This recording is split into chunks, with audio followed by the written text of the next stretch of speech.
Isha kabiri nashaka kuvuga kubijanye na tactics canke imikenyuro inzira bakoresha contre abantu babanegura, contre abantu babakebura. Ubwa kabiri, Uburundi bushasha bugiye kurangwa no kubahiriza agateka kazina muntu mu bice byose kandi kuri bose. Guturubika umuntu, gutabagaza ubuzima bwiwe, canke kubuzimanganya, gufungira abantu busa, canke kubafunga bitajanye n'amategeko,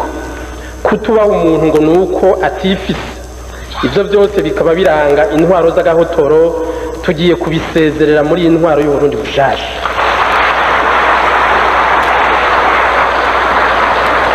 Bafise tactics nyinshi, hariho izo no kwita ko ari tactics za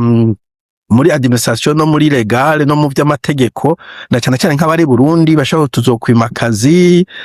bagacanke bakafata bakagucira ko icaha kirenze ko yatorongo ngo mu journaliste ngo yabangamiye ngo atteinte à la sécurité nationale, icaha gikomeye cyane kugira ngo n'ubundi mu journaliste yashaka kuvuga ko ico kintu cyaka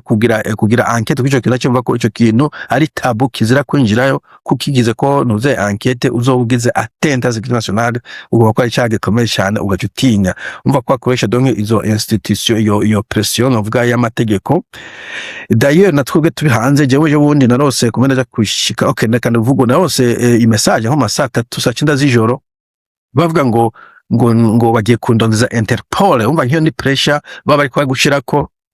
bo abantu benshi turankintu vy'amatrouble ugacuvuga uti bo ibintu bya Interpol nashano kora je Rwanda jamo umva nk'ivyo barabigushirako evidama bazi ko en fait barazi ntabwo ari bijuju, barazi yuko bidashoboka, barazi ko basohoye imitaye y'abantu benshi mugabo nisohoke, ariko still bashaka gukoresha umuntu agaca hesha akavuga ati bon je nano byo ku Rwanda jamo nduru n'ivyo naco ndiko nashano gukora nta buteze ndagwanira reka ndabihebe. So iyo pressure irabaho ugiye no kurabaza Amnesty International zirafisa amaraporo aho berekana ko abaye ibintu vya intimidation vya harassement vyo gufata abantu vyo kwareta abajournaliste nyene kujya twabonye nko kuri bya Sandra no kubafunga bidashyira mu mategeko ibintu nk'ivyo n'abandi ba activiste ba politique n'aba société civile no kubintwara yandayishimiye byarabaye. Bo kuba ni mu Burundi bien sûr risque ndende cyane bashaka évidemment kukwareta bakagupfunga cyangwa bakagusize ijya detention arbitraire no gufunga mu buryo bafata cyo kimwe mu bisanzwe bihugu vyinshi nta muntu afungwa atakira urubanza ibintu nk'ivyo, et surtout atari crime violent ariko twarabonye nk'ivyabaye kuri Sandra Muhoza ntazi neza aho vyagarukiye ko yoba baramufunga cyangwa ko yoba akirikara ja kuburana ijyanika imwe dushobora kuraba. Bo tactique ya katatu novuga ni intimidation, gutera ubwoba n'abantu bamwe baba fanatike, abandi juste bakoze za SNL, abandi bakora leta mu yindi capacité ugasanga bariko bakora ibintu vyo kwintimida mu nzira zitandukanye. Ndabwo cyane kwa describe no ku Barundi birakondo bo barakize nta n'umuntu ashobora kuvuga ko mu wundi bashobora kugufata na bakagukubita bakujana muri prison bakakubwira ngo tampaye igihumbi cyangwa miliyoni uragenda kuba gutera ubwoba bakakwica bakakunyuruza mu wundi ivyo birabaho bo nawo kwigara video muga n'abari hanze bako haba ivyo tuvuga ngo tuzogusangayo uko kwa leta nta kutagera murarabaza na Serugigana sinzi umunyarwanda yambara bigize gute rugize gute umunyarwanda ngo bisanze Kigali bumva bavuga ngo raraba ngo na Paul rusesa bagenda ngo raranga sesa rero komva ko bakubwira ibinora abana waundi mu YouTuber yava mu Rwanda numva ngo babara mu Burundi Rabini ngo Rabini ko vyagenze donc kumva ibintu vya intimidation vyo gutera ubwoba, hanyuma pression ikintu cyo kina bakino bakoresha pression ku mafamille Navyo vyose byo kutohoza abanyina nabaze b'abantu nugira bavuga ati turakuzi turazi yuva turaza muvukana bojo mbere sinzi n'umuhizi yashize ngaha kuri X ngo sinibuka amajambo yose yakoresha na yanose ngaha avuga ngo wibuke ngo wabiwanye ibintu nk'ivyo peut-être je no kuyasoma kubera na yanditse ahantu ndimo narafashe screenshot donc bacha bashira pressure kuri famille bakayishiramo kuri wewe directement na kuri yo nyene bakabacisha kati uwo muhizi mukamushaka kuramuka mukamushaka kuronka akazi mushamushaka n'importe quoi mu mubwire aceceke ivyo ari gukora ariko ashaka kuba kwegera so qui est ridicule kubera je nkuko nabibonye kera mu gihe ca badede bari mu ntambara numva ngo umugore wa Nkurunziza yari muri president yakora muri PAF quelque part kandi Nkurunziza yarazwi baramuciye n'urubanza hari umuntu witwa Mekiade Ngurube se we yari hajya niza kumva ko kwanza nyina wa Nyangoma urya Colonel Kagaje sinzoheba yamujanye kwa muganga hari n'amafamiye mbere nkuko nabivuze wasanga umusirikare umwe ari muri mu gisirikare ca leta undi ari mu gisirikare ca make abantu bavukana babiri ivyo ndazi ka imwe omwe mugabo ntabwo wasanga bariko bariruka ku bantu ngo umuhungu wangu umukobwa wawe ngo murumuna wa mukuru wawe ari hehe ibintu nk'ivyo bo iyo message ngo yavuga ngo urikebuka ntuzosange wakwegeye abantu mu kaga bo jera nk'umuntu nuko ko majambo mvuze afisanta kwegera mu kaga amajamba yahe sinigiye avuga ngo genda mukura abadede sinigiye avuga ngo genda mu batereze kandi abwira umuntu genda wicana unaga mvuga gusa ikintu umuntu avuye ibintu avuze ntibyumvikana ibintu byakoze si byiza anyway ati kuko isi irabona ikinumira itarakugendera ntiwibaze ngo nta mvutano igira abadede bafise imigani myinshi y'inzigo itagira ukuntu ingana iyi migani y'inzigo bafise ahantu bayikuye ahuri isi mw'isi ahuri isi mw'ijuru nico bakunze kubivuga sinzi mw'ijuru cyo bashatse kuvuga ubwigwa uwumva uwumva ntamara ubwigwa uwumva ntamara binombo voilà abaca baragira barataginga Neva Benedage Bob Rugurika Eridra n'abandi benshi bon sinzi ro intention vikwa interpretation tagira ukuntu ingana sinumva ukuntu ibi bintu umuntu avuga vyo kwegera umuntu ari Burundi how Jeff imyaka ishika 50 uwo muntu antegeka amategeko nkorera ninde muvuga ngo vyava mu kwegera ko jewe nshobora gufata decision yiwanje ngakora ikintu atamuntu ngishije inama bo mugamba yuko ko bashira iyo pression ni inzira imwe bakoresha mu kutunumisha ivyo bibaho hanyuma ico no kwita smear campaign smear campaigns ni ibintu vyo gucafuza umuntu ni ibintu vyo kushira umuntu hasi d'abord kujya kuntu babita amazina n'umwansi w'igihugu umva ko twamazi w'igihugu womenya ni wa muntu yafashe dufate nk'umu general bari mu gisirikare co mu Burusiya anfashe ibihugu biri mu ntambara ishushe akaja agenda muri Ukraine akabwira amabanga ya gisirikare cyose umuteretere umwansi w'igihugu inyanka Burundi watumwe n'u Rwanda mukora Rwanda watumwe na Kagame ukorana na Red Tabara uyu umututsi mwabatutsi mwe mushaka kugaruka ntimuzi byo mwadukoreye umuhutu mbega wagihutuwe ivyo biko kuvuga n'ibiki ko nitwe tugifise ibintu vyo gucokora na evidama kugira ngo bakuzimye kunumye mugabo vyo kugusubiza hasi urako ko batangwa kuvuga abanyina b'abantu muri indwe vidama n'abantu batatu bariko bavuganye n'abantu abo bose barengeje imyaka 40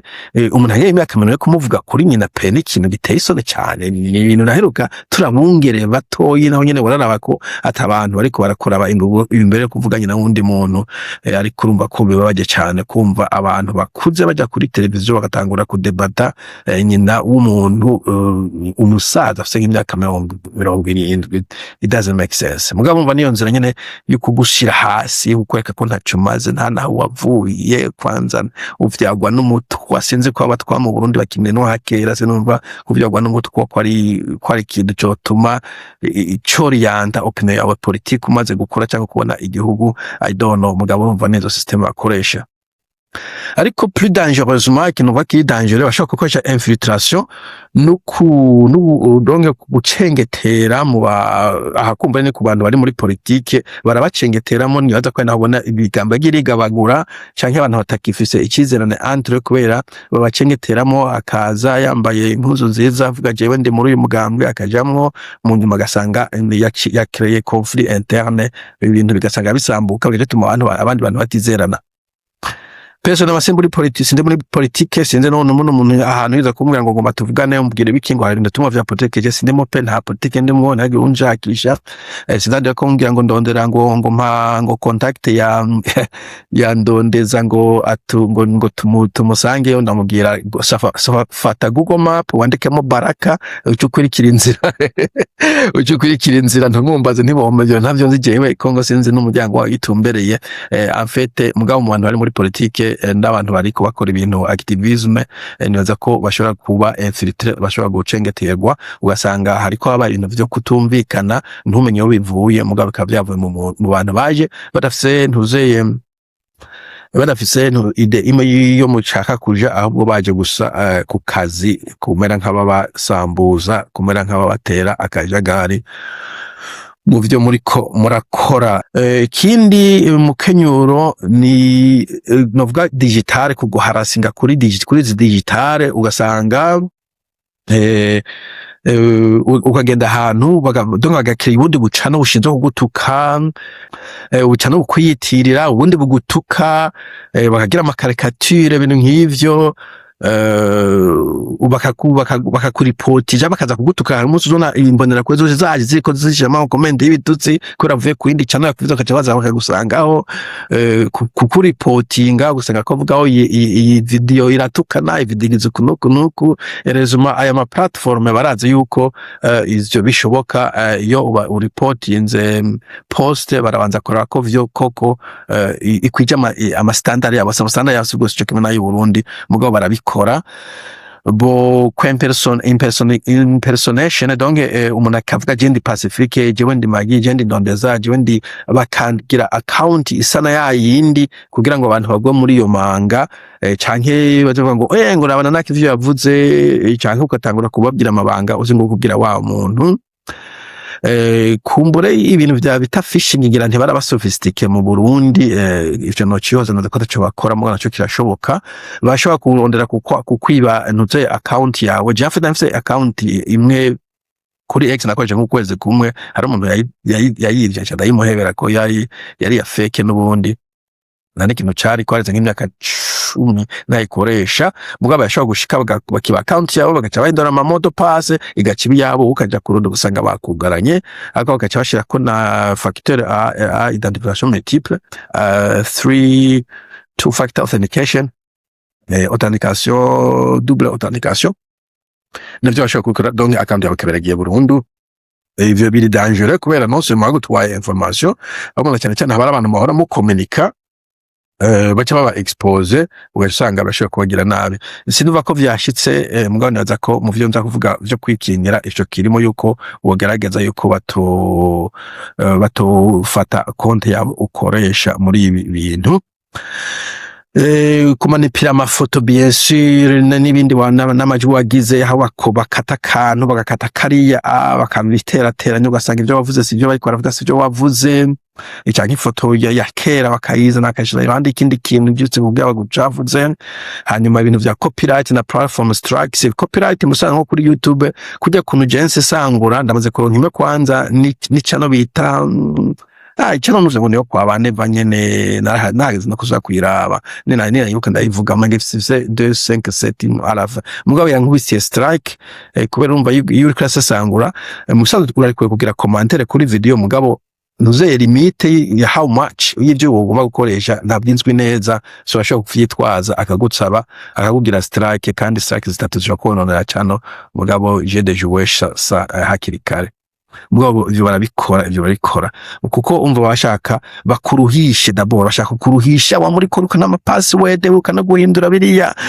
wiruka no kudonko baguruhishe, wewe wame uhagaritse umutima, ama message agusanga muri nuzeye. Jewe ndabyo na WhatsApp sindayibahe, sishaka ko buri munsi nsanga ama message biriya navyo biba bibo kugira bakora exhausting, uraba exhausted. Uwo munsi je navyose saa 9 ngiye kunywa amazi, amasensa nesha amatelefone, no je ndo kuryama, ndo kwiryamira,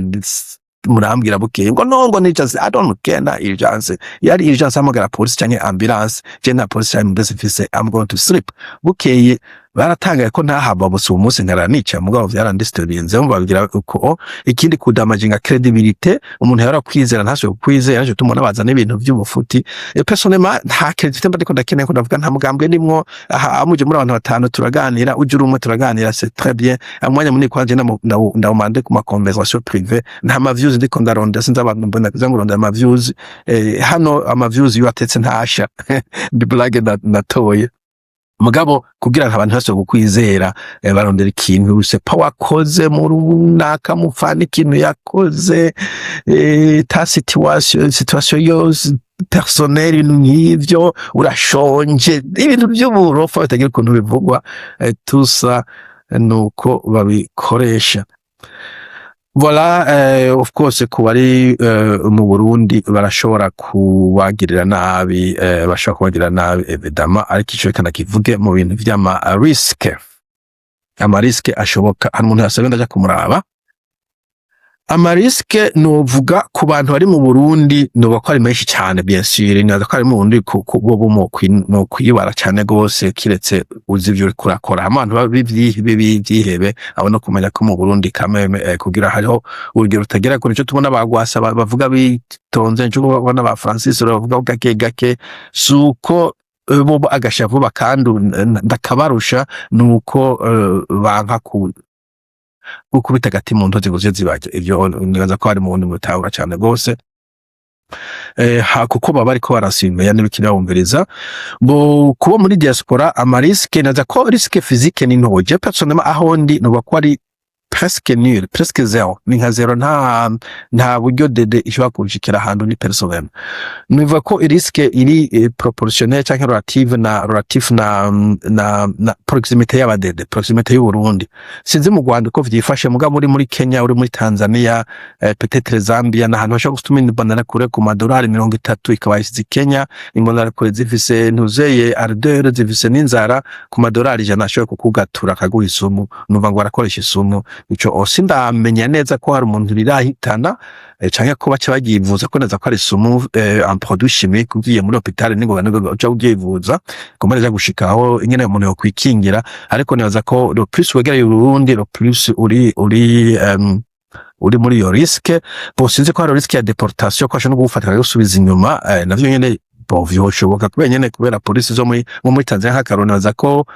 kwanza bakora jabo ako ni fana mazi verifie ko ashobora kuba yafashwe n'inzego zo muri Tanzania bagaca bamuhereza abadeda bakamwica ko na Pacifique nazo yigeze gufatirwa muri Tanzania kunyuruzwa ibintu nk'ivyo. Donc le plus wegereye igihugu cyari gikorana n'u Burundi kandi kubera ibihugu bifise imbibe ziva k'igihugu mejewe ni island, inzira imwe yo kuza muri kibugu ni aeroport yo gusohoka ni aeroport.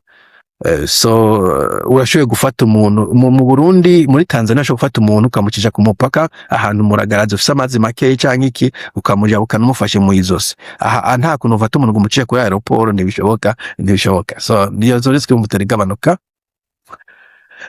Bohana yenu ta doxing ko turaza huri bakuri adresse bavukiye nasi nzi yavukiye ico babishaka ko mugabo ngo nakabanana no kugira ubwoba baraza aho bazosangaho etc. Mugabo ashaka kuvuga ko abari hanze iyi risque ari nkeyi mugabo atari nile, abari Burundi mwogerageza abari hafi yo mu Burundi mwogerageza bukibara ndabishika ku bintu umuntu ashobora kugira kuyibara. Iyindi risque ni risque ku masource bajyana guha information bajyana documentekana nabo